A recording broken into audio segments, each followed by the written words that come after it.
there is that, of course, question behind the scenes, isn't there? Does prayer actually work? That's the question I want to begin thinking about this morning. And it's going to set the scene for that. I have a friend who runs a network of missionaries in Pakistan.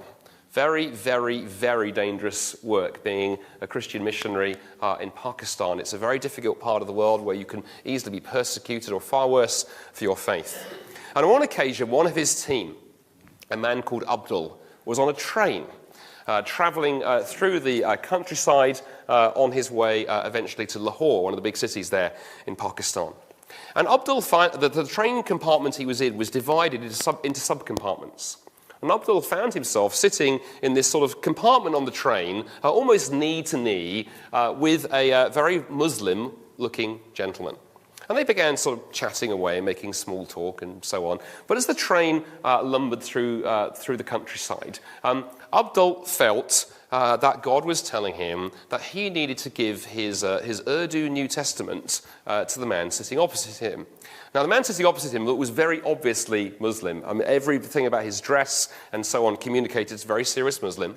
But this sense that this was what he was supposed to do grew and grew and grew. So Abdul worked the conversation over about an hour and 90 minutes or so, round to the point where he could introduce the fact he was a Christian, introduce the subject of the Bible, and give this New Testament to the man sitting opposite him.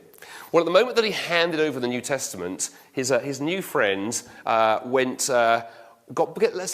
say got very heated. That might be the language to use. Got very heated, got very angry, began shouting and cursing about Christians, waving his fists around, getting very animated, and literally took the New Testament and tore it in two and threw it out of the window of the train compartment, out of the train carriage. Abdul kind of backed out of the train compartment, concluding, well, I thought God was telling me to do this. I clearly got that wrong. A year later, he was preaching at a church service in Lahore.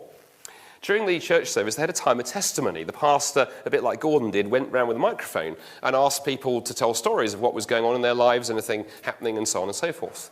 A young man stands up at the back of the meeting and announces that he's got a story to tell, and this was his story. About a year or so ago, he had become a Christian through listening to radio messages broadcast into his rural part of the countryside.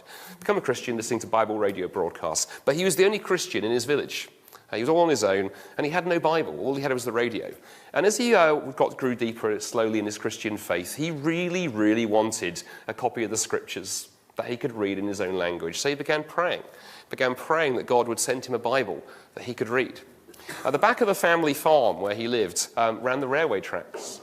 One day, he was walking, praying beside the railway, when a train went past. And he was hit on the head by first one and then the second half of an Urdu New Testament. He held it up in the meeting with the sticky tape still around it. And there was much rejoicing. That is one of the most unusual stories of answered prayer that I've ever heard. But it really sticks with me because I know firsthand the person to whom it happened.